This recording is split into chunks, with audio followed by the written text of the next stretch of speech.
Hello everyone, and let me bother you one more time with this. So when I finished the set, I thought, well, there's something missing, and I think I know what it is. So I went to one of my favorite things, to Magic the Gathering, and I thought, I need some inspiration, and here is how this looks. A tech hammer. Nope. Nope. Nope. Nope.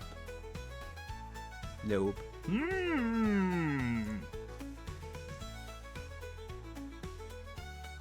Nope.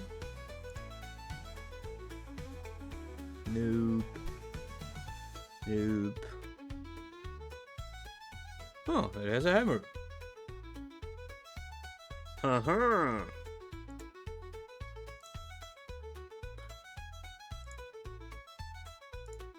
Yes, please.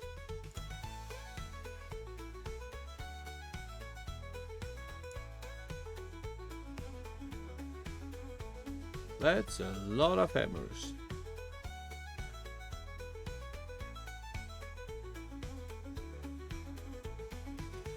Do we find something? That looks painful.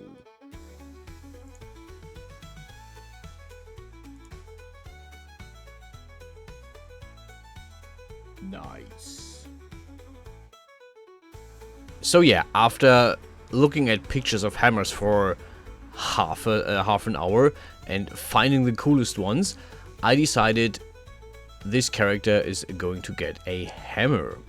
I originally envisioned something like twin scimitars, something elegant and flashy, and when I finished the set and I looked at it, I was like, she's not the type to go flashy and elegant and cut you with. No, she's just gonna blunt force trauma you to death. So this is why I chose this hammer, also because I really like blunt weapons, I guess. Don't ask me why, don't ask me how, but it is what it is. Yeah.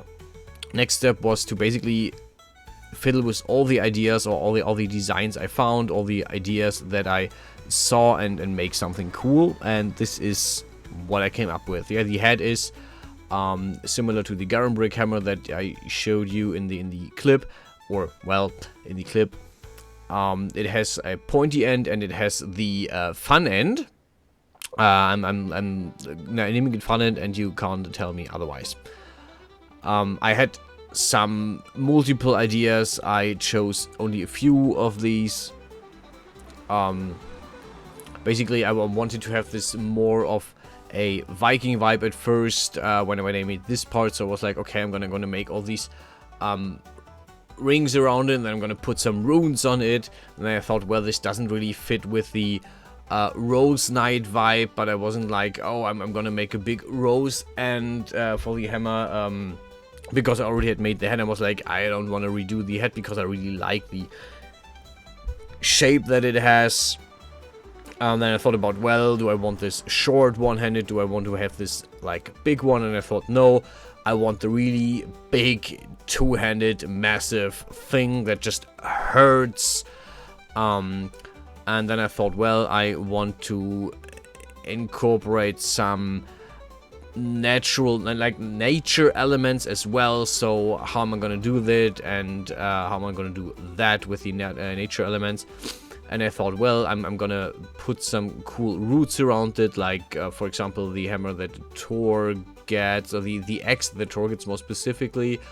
There's also another hammer in MTG that I found that or a character with a hammer that looks really cool. So I thought, well, maybe I'm doing that. And yeah, this is one thing that I tried. Basically, I made this shape that is supposed to be roots, and then I deleted it, made it again, because 16 faces were too many to work with. I actually should have just gone with 6, but I'm not smart, so I went with 8. 6 because then it's 3 on each side. I can put 3 on the left side, 3 on the right side. There's nothing directly underneath the hammer that I have to somehow ring around it, but it made it work. Next time I'm gonna use 6. If there is a next time, there will probably be next time I really like blunt weapons. There will probably another hammer or staff or, I don't know, something that hurts. Most likely.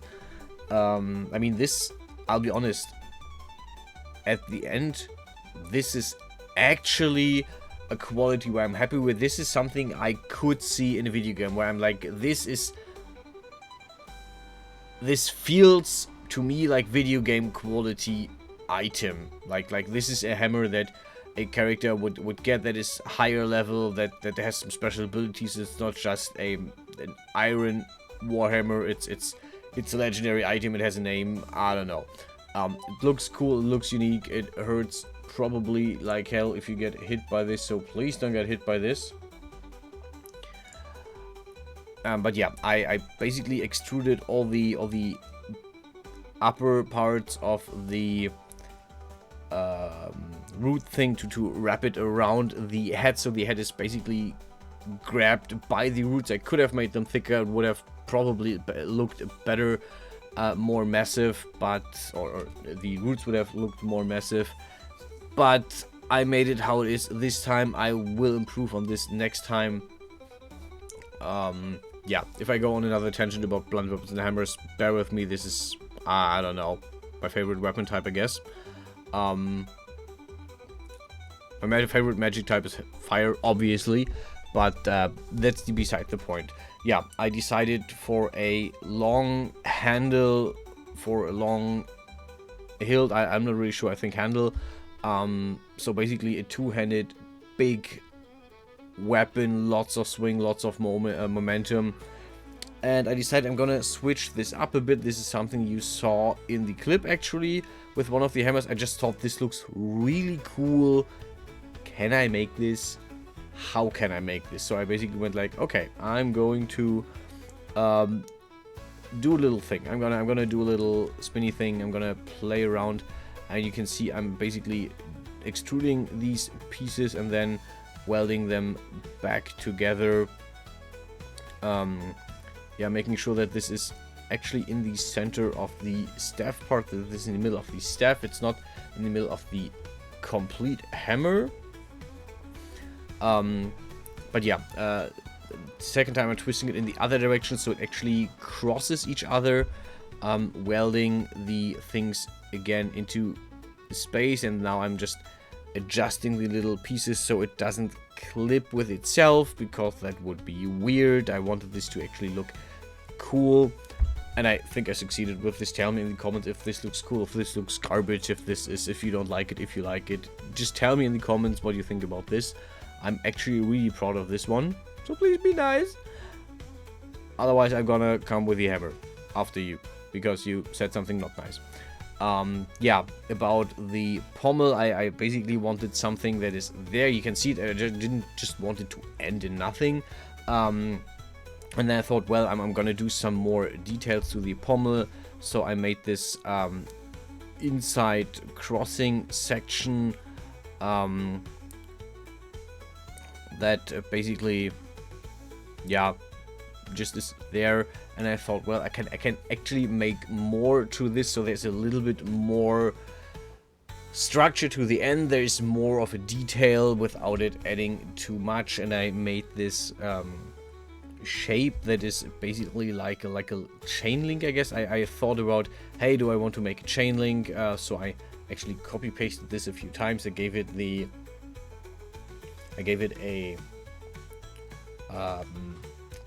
material. Then I copy pasted this